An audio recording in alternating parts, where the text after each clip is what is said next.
Okay. Hello, and welcome to Fireside Fridays. These are our fireside chats here at OCD Gamechangers. We are a 501c3 nonprofit spreading awareness, spreading education, elevating people that are doing awesome things in our community. And my name is Christy Hodges, and I'm the executive director and founder. I'm also the author of Pure OCD, yay! And I'm a certified peer support specialist and the founder of OCD Peers.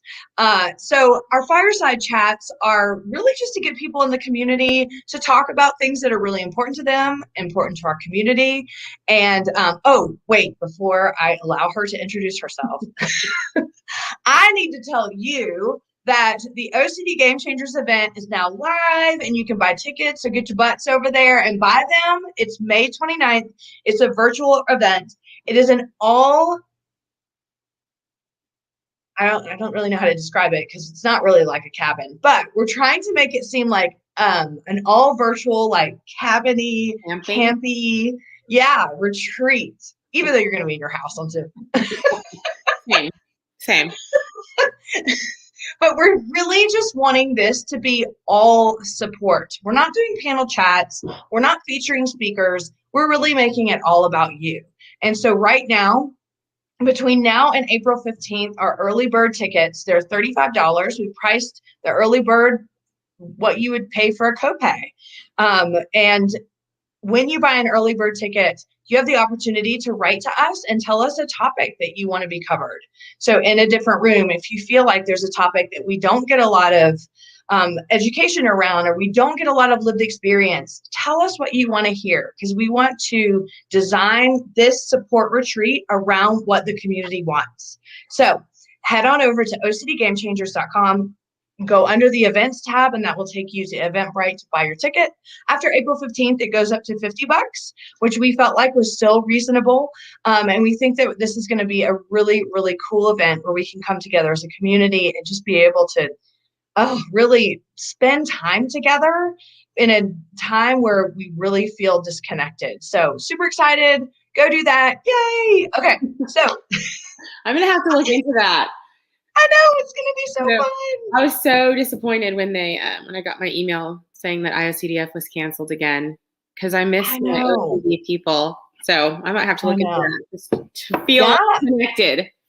And then we're going to do an in-person event in the fall. So, yeah.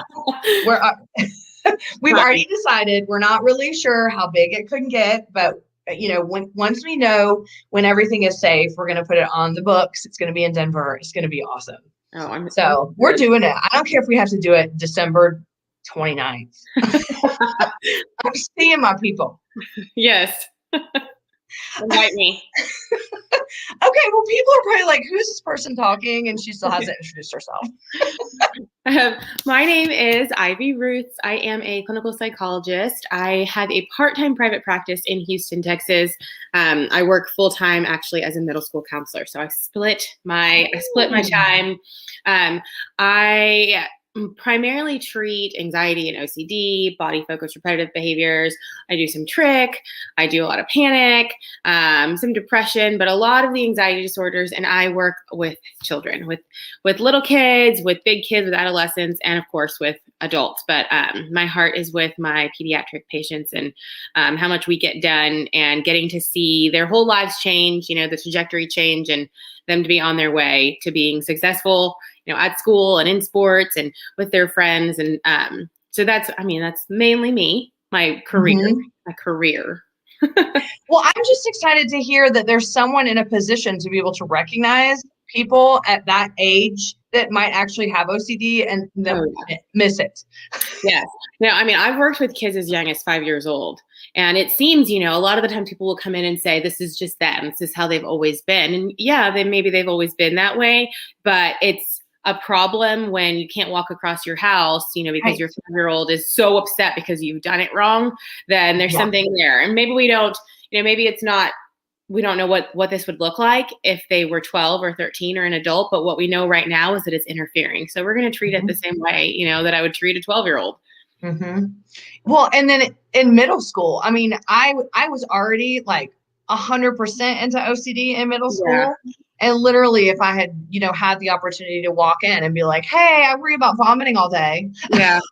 you know, What makes middle school even harder is that, developmentally, that's the age where we care so much about what our friends think about us. It turns in, all we care about is what our peers think about us. And so speaking out about having anything that is outside of the norm or something that others might consider weird, it's really hard for a teenager or for a preteen to come to terms with, okay, this is something that I'm actually struggling with, and to say it out loud to anyone.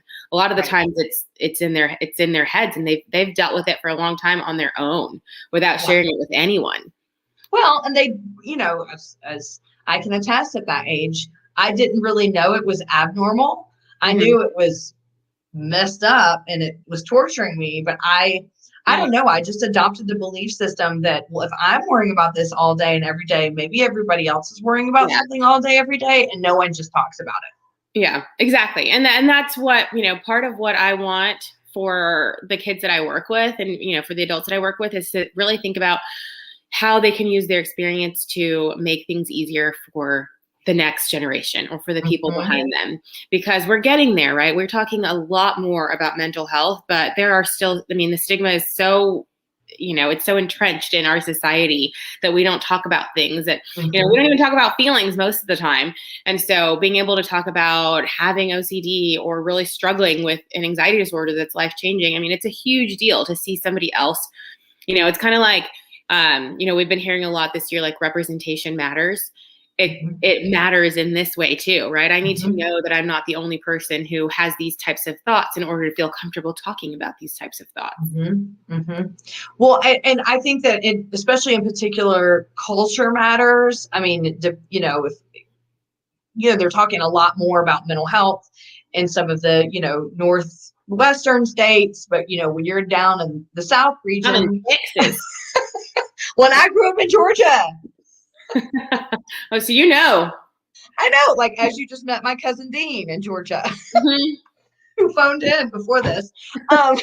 Thank goodness we don't take callers to this show. The cultural aspect of living in the South, which, this is great. This is a great topic, I feel like, right now. I know we'll move on to more. But the cultural aspect is you don't want the neighbors to know. Yep. And so, I think about, when is it going to be normalized where it's not a reflection on the family? Or we aren't looking at the person with mental illness as the identified patient. Yes. It's bringing the family down. That is so important. I work at, like, where I work for my private practices, I see a lot of, just all types of people, but I feel like I'm always like, I'm hoping that I'm doing a good job, because I would want somebody to, like, refer me. But I feel like some of the people that I work with wouldn't even tell their friends, right, that their child sees a therapist. Right. Because of the stigma, because of what it might mean if your child's in therapy. And that's what I'm working for. We have to do something to change that, because I'm going to go on record and say everyone needs a therapist. I agree. We're all struggling with something. And the moment that we can be open and authentic and vulnerable about it is the moment where you actually see that connection and change happen, where we can support one another, so that we are all moving forward in the same direction. All right, I'm gonna dive deep a little bit. Okay. What do you? Don't worry, it's not gonna be deep out of your realm. And remember, we're just Fireside, like the virtual support group. We're really just in a cabin. Come on. But I've pondered this and I've thought about this. I have my own ideas, which aren't always positive.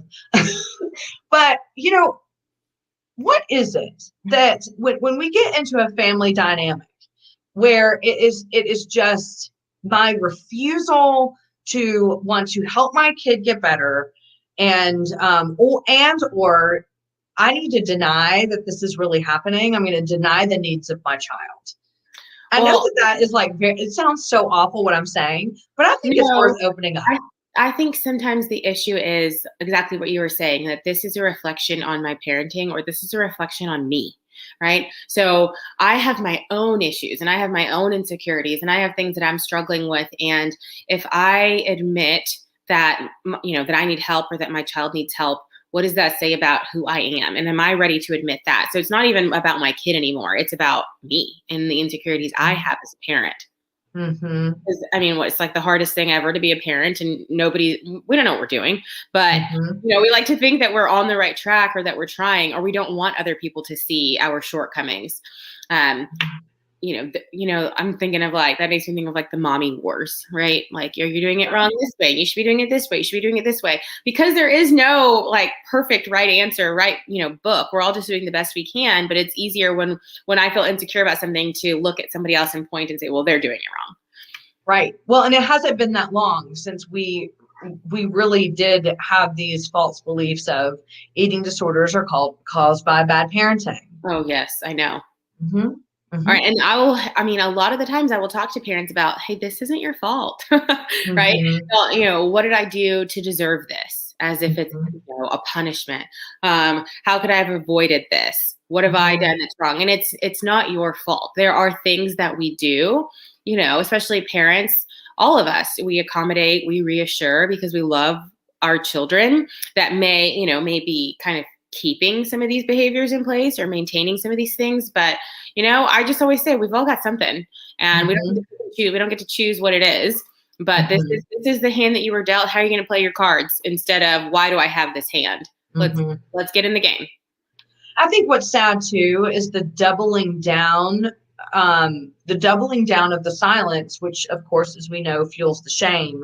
When you're a parent, and let's say rural Texas or wherever, I'm just throwing that out there because you're from there. But you're there. Nobody talks about mental health. Nope. Your child has now been diagnosed with a mental health disorder. And then you need to be normalized too. But you're surrounded by parents that are tight-lipped and like, nope, everything's perfect. We don't have that going on. Until you find out like the big family secret 10 years later, and it all comes out, and you're like, if only I had known, I could have reached out to that person, or, forming groups of people that you can help normalize it for one another. I mean, mental health in general, which is why I do peer support and run groups, we heal more healthily when we do it walking alongside each other. Absolutely. We experience it together.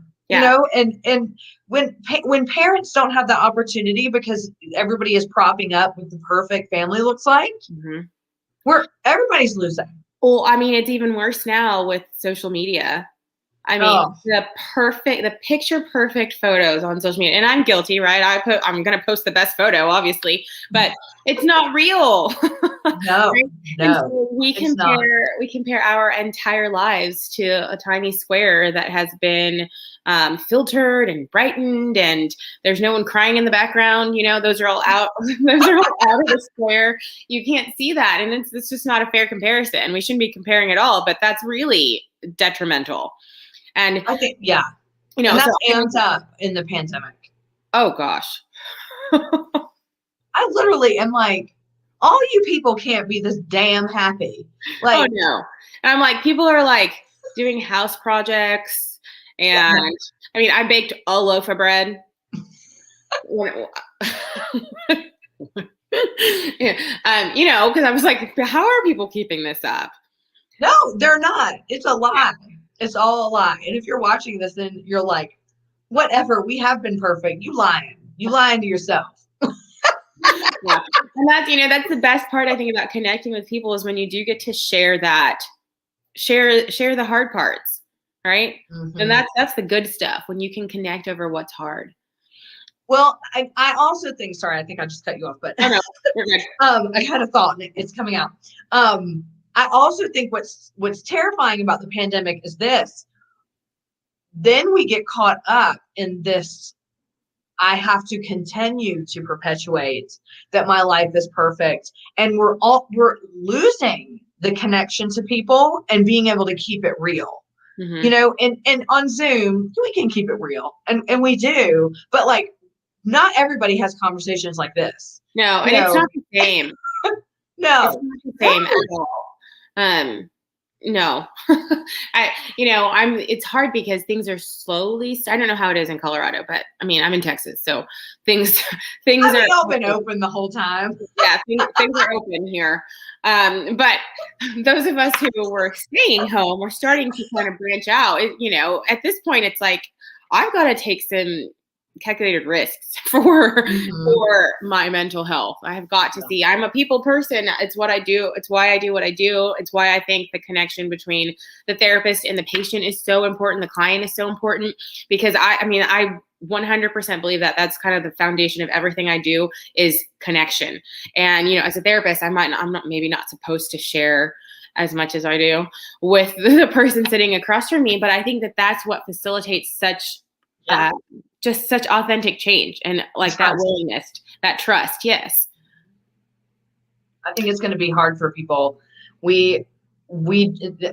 Yes, Colorado, I just read that some places are going to green. So mask mandates are starting to lift. Oh. And, I'm just going to be honest with you. Like, I burrowed down into the stay at home. Oh, yes. Which is good and bad. Like, I think it's bad, but I love staying at home. I think we've done too much. There are some things that I certainly want to keep. I have a daughter. She's just turned 9 this week. And I was thinking about, before all of this, we had dance twice a week, and then we had soccer, and then we had math, and we had all this stuff. And I'm like, I really like not doing any of that. Mm-hmm. Like that. Why was I doing that? She's 9. Why? Why? Yep. And, but I'm already struggling because as the world's opening back up, I've got, all of her little friends are doing all of that stuff again. And then I start to think, oh my gosh, we're going to be behind. And then oh God, what? Right. It's just back and forth now, because now I've seen, oh wow, you can go an entire year without going to a dance class and you're okay. I know. And and I think I can't believe the amount of money I've saved in the last year. The frivolous amount of money I used to spend on stupid shit. Yeah. And you don't order stuff more now? No, I don't. For some reason, I have this weird thing. Like, I do order stuff, but it's kind of this. To me, it's like, why would you order something if you could get in the car and go get it, you lazy piece of crap? But then I'm like, or I could just be lazy and not go get it, and then find a way to not have it. Yay! Yeah, so you're smart. You're good at things. I'm like, well, I can't go out, so I guess I have to order it. And then I'm like, well, I can't go out, so I can't return it. And then I just have a bunch of stuff. But the other thing is, before the pandemic, we used to, we would go out to eat and stuff. And I'll be honest with you, I don't like going out to eat. It's not because I have emetophobia, maybe a little, but it's because you're like, come on to you. But I probably because I think people see that as, I'm going to go out. It feels good to get out. And I am such a homebody. Mm-hmm. So when I get done with the day, I'm like, turn the fire on. Let's just chill or whatever. And so the pressure to go out before the pandemic was always there. Well, I have to go out because that's what we do, right? We have to go out to eat. We have to have this date night. We have to do this. Mm-hmm. Or that means we're not a good couple, or we're not a good family, or we're not all this. And so now that it's opening back up, I think I feel the same thing as you're feeling. The pressure of, well, do I have to go out? What do I need to do? How do we have to be? Yeah. We can't just stay in the house for the rest of our lives, or can we? I know we can't. I was talking to someone today about, I've been doing virtual sessions a lot. And the way that it worked out, I kind of had to, because my daughter's like aftercare, it was different or whatever. So I was like, it's fine, I can do them from home. But now things are open up, and I'm like, but I like this. I like doing these virtual sessions. I think hopefully some of that will stay. I think that there are definite pros to being able to be in somebody's house while they're doing an exposure, in their bathroom or in their kitchen, in their environment. So I'm hoping some of that stays. But then, we have to get back a little bit to the real world. When are you planning on going back in person? Oh, I started going back in person. I go to the office every other Saturday. And so I started going back wow. on Saturdays probably, I don't know, probably back in November or December. It's been a while, but we had the whole Yeah. thing. So my office is big enough where the client still sits on the couch and I sit all the way, it's weird, right? Because usually I have to sit right next to them, in front of them, but I sit all the way back at the table where the desk is. And we have like maybe 11 feet between us. And we've got the masks and I've got the hand sanitizer and oh my God. tell me that you don't have a fever, tell me you don't have these symptoms. I'm so ready for all of that to go away. But there are some people that we really needed to see each other in person. It wasn't working. Especially some of the kids that I see that maybe have more energy than most, and they have to do school on Zoom, and so seeing me on Zoom, it turned into like torture instead of being helpful. And so there are some kids that I started seeing back in person a while ago, but the rest of my time is still virtual. Well, I'm just going to put my blunt opinion out there because that's what I do sometimes. Uh-oh. No, not about you, but like it does seem like if you have to, I would rather see a therapist with a mask off and over Zoom and feel more connected with them than to feel like I'm isolated over in a corner with a mask on and not be able to see their expressions. Yeah. And so as well, I feel like there's pros and cons to both options. Right. So I let the family decide about what's best for this particular kid. A lot of the kids surprisingly did awesome virtually. It just really depended on the kid. Yeah, I can imagine. Betsy and hi Dave and hi Betsy. Betsy just says, Chrissy, I feel pressure to go out also. And I think this is, we can even expand on that a little bit of, this is great because you're helping me warm up to a big talk I have to do on Tuesday. I'm so glad I went this direction.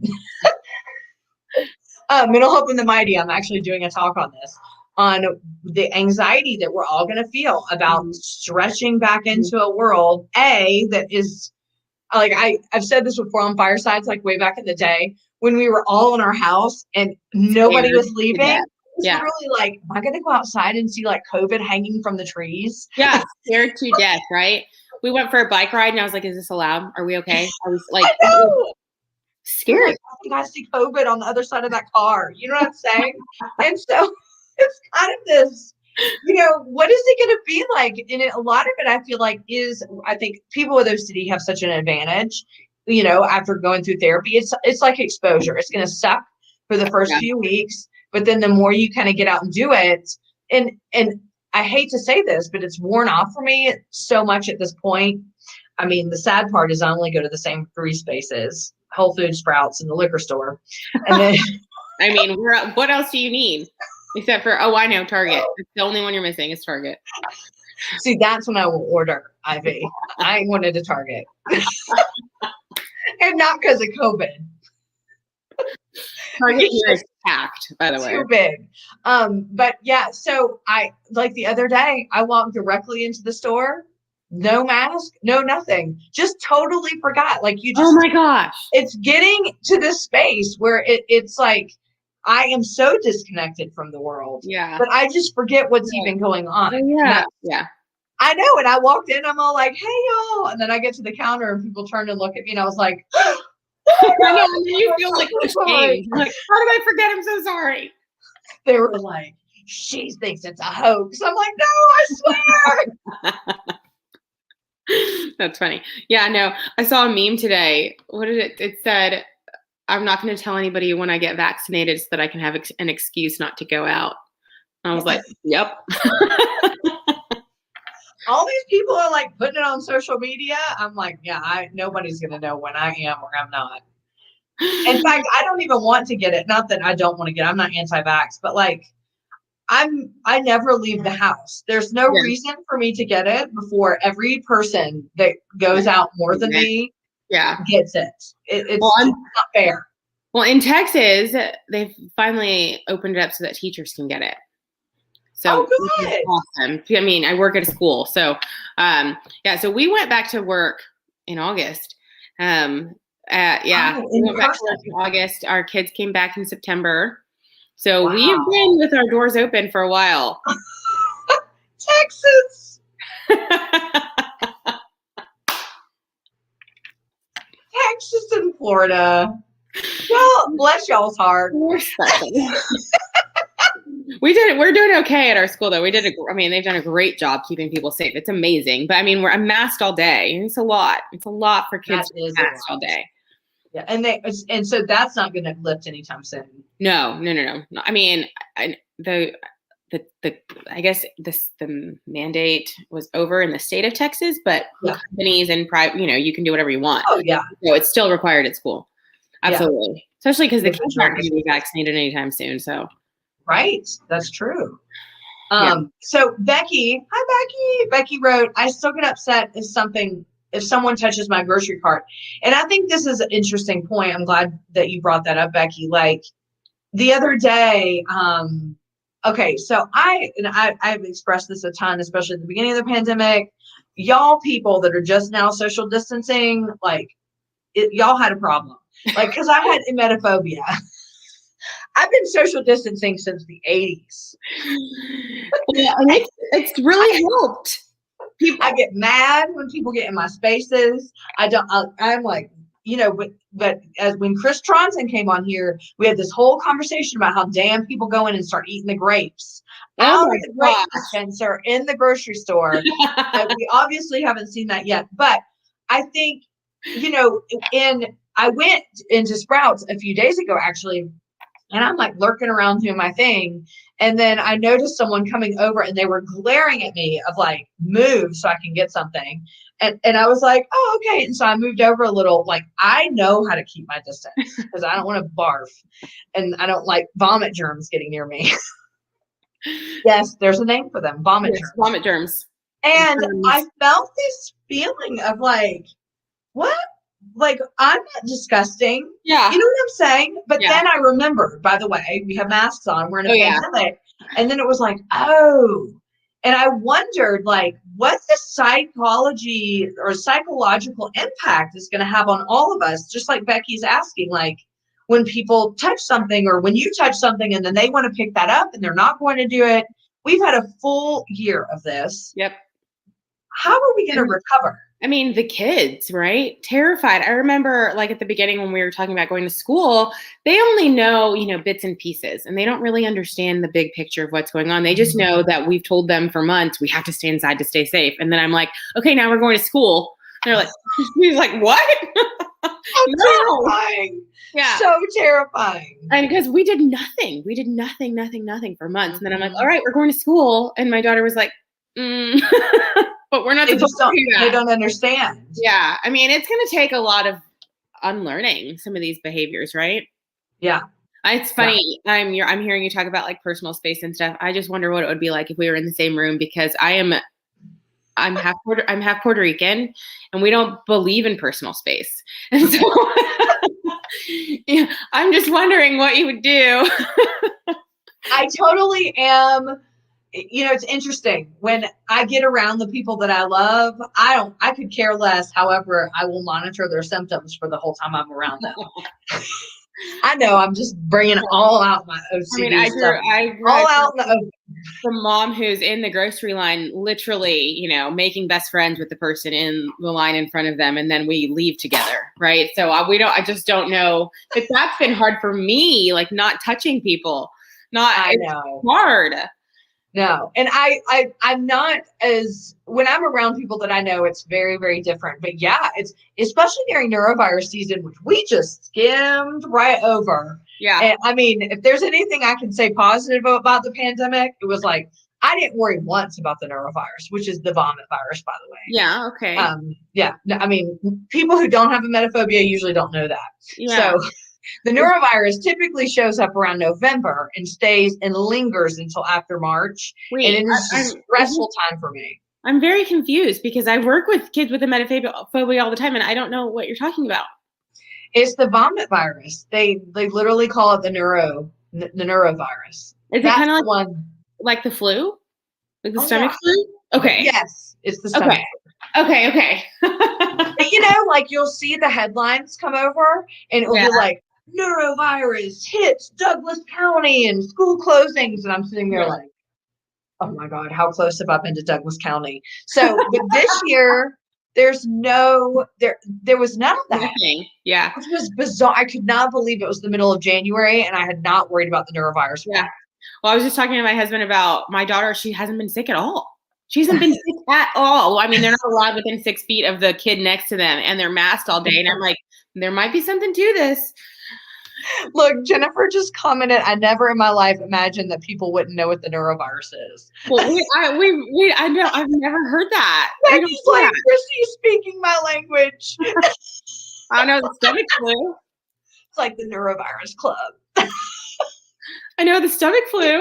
One of the things I'll just tell you this. When we had I had been okay, but one of my big things is when we had the OCD Gamechangers event here in Denver, my biggest fear is that I'll get the neurovirus right before, or someone will be on the damn plane and come in and give the whole house the neurovirus, which then I'll get. So I was sitting there. It was the day that people were going to start arriving 2 years ago. I'm getting my nails done. I had felt like I was in the clear. I was super excited. She's like all doing my nails. And all of a sudden I look up and they're like, Boulder school shuts down because of the neurovirus. And I was just like, I was in a moment. Are you serious? You just ruined the whole weekend. But you made it. I know. But it just is, it's one of those things where OCD really just messes with you. Oh, yeah. You think you can give. Speaking of, I want to ask this. Yes. How did you get into treating OCD? Good question. So I really focused mostly on anxiety in graduate school, and I worked in, I had an externship in a private practice with Suzanne Mouton Odom. And she had, she would see kids with OCD. She does a lot of trick. So she would see kids with OCD sometimes. And I got my first kid case with OCD. And I was like, oh, this is awesome. Like it's so much. I mean, I don't know if this is PC, but it's so much fun. It's so much I mean, as a therapist, you never know what's going to come in the door. Right. And every case of OCD is slightly different, and you get to be creative when you're making the exposures, and then you get to go out in the world and do them, and you get to see the kid, see kids' faces, and they're so excited when they've done something, and you get to watch people do really hard things. It's just like humanity. I don't know. I fell in love with it. And it was done. Like once I had my first OCD case, I was like, I really like this. And I don't know. I don't have anybody in my family with OCD. We are wrought with anxiety though. So, we've got that, we've got panic. But it just I just have so much fun with it. Well, and I think that, to go off of the PC of it being fun. Yeah. I'm just kidding.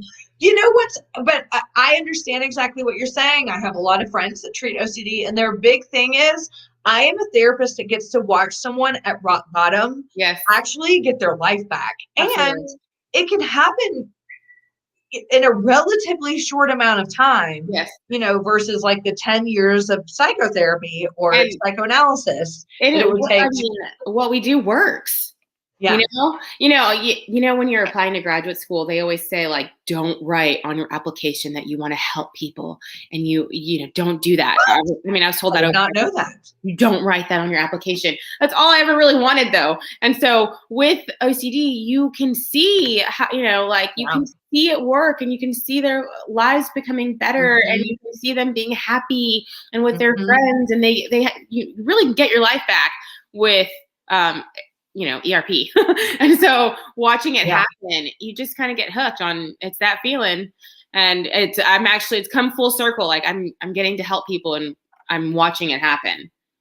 Okay. So now I'm curious. Dun, dun, dun.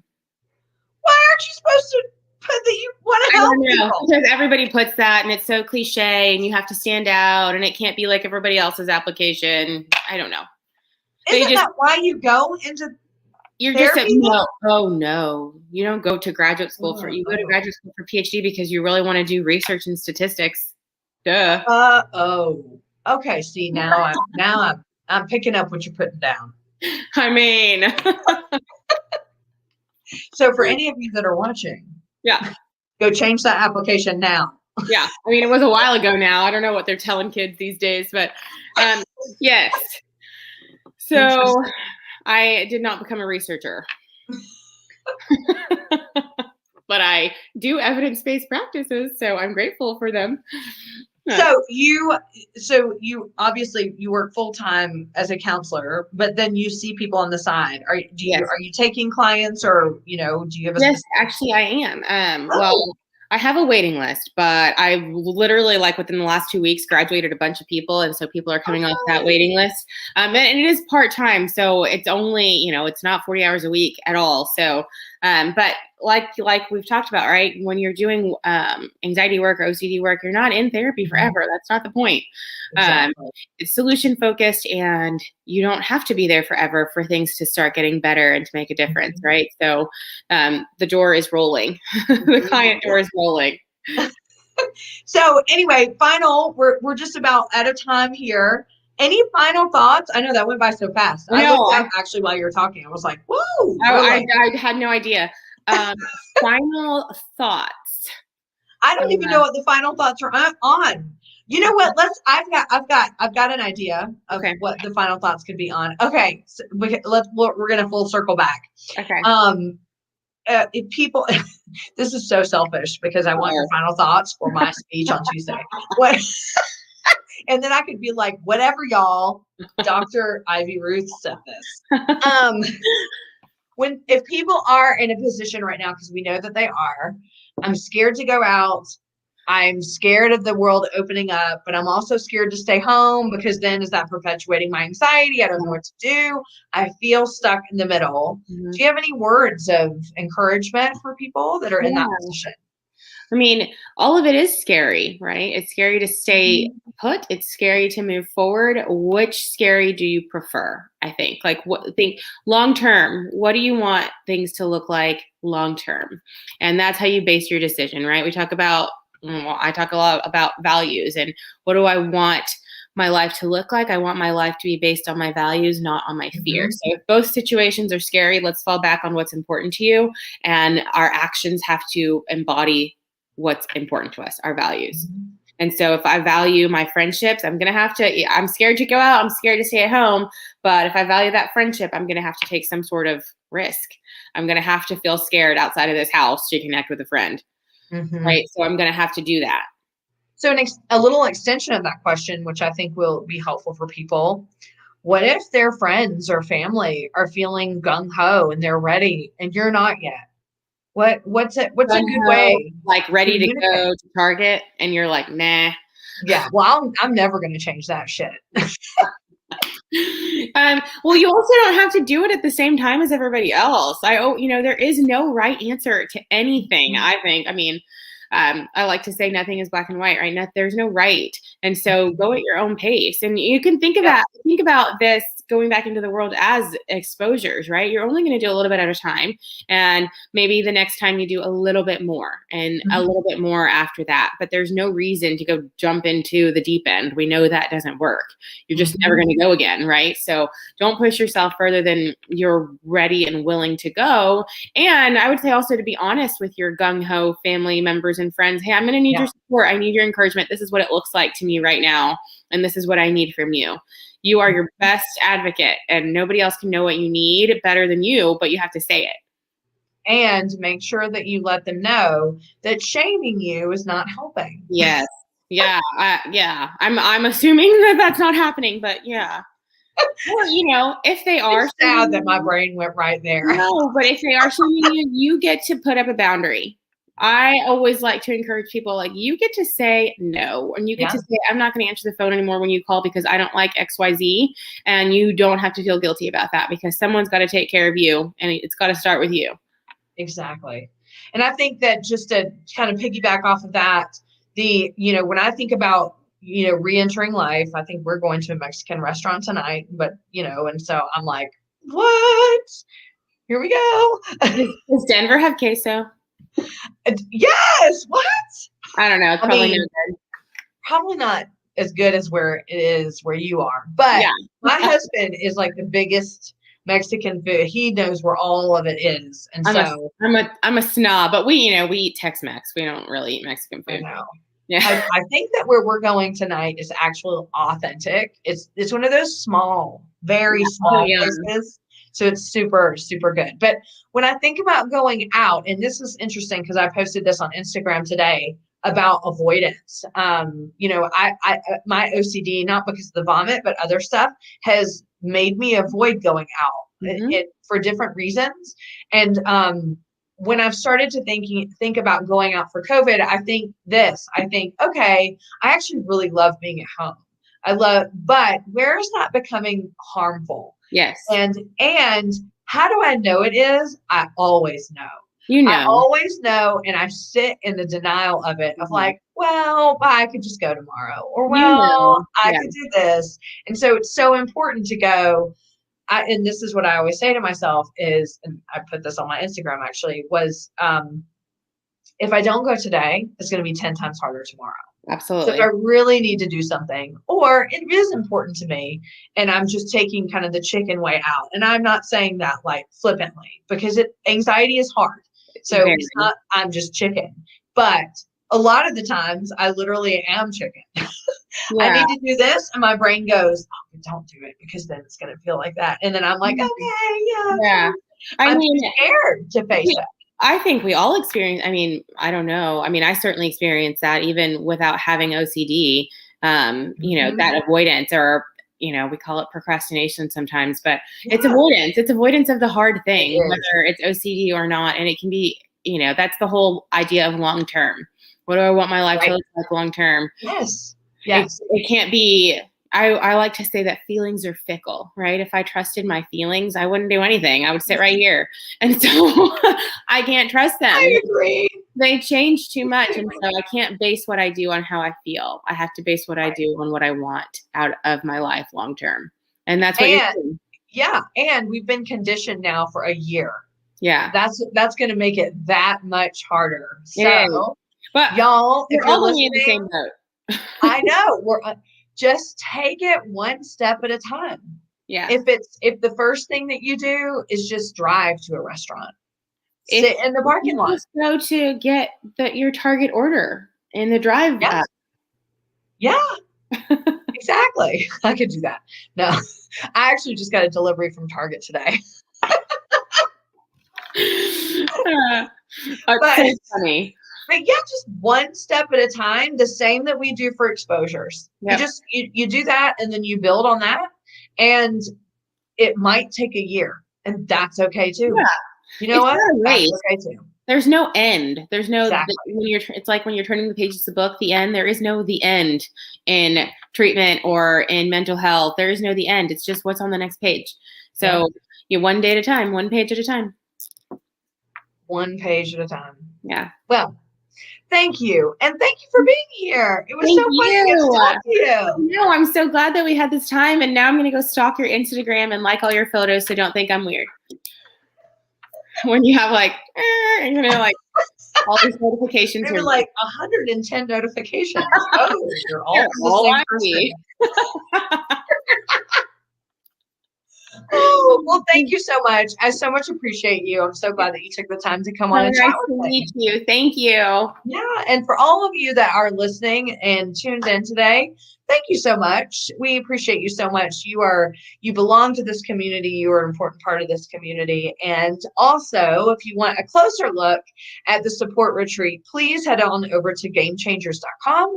Go to the events tab, register early bird ticket sales at $35, plus being able to suggest a topic for either a campfire chat or a different cabin or cottage, retreat. That ends on April 15th. So make sure to get your ticket by then. After April 15th, ticket sales go to 50, and mark your calendar. It's May 29th. And we're super excited to just come together, celebrate you, talk about all the things that have been on your mind for the last year. And we just want to show up for you and make sure that you feel supported and part of this community because you belong.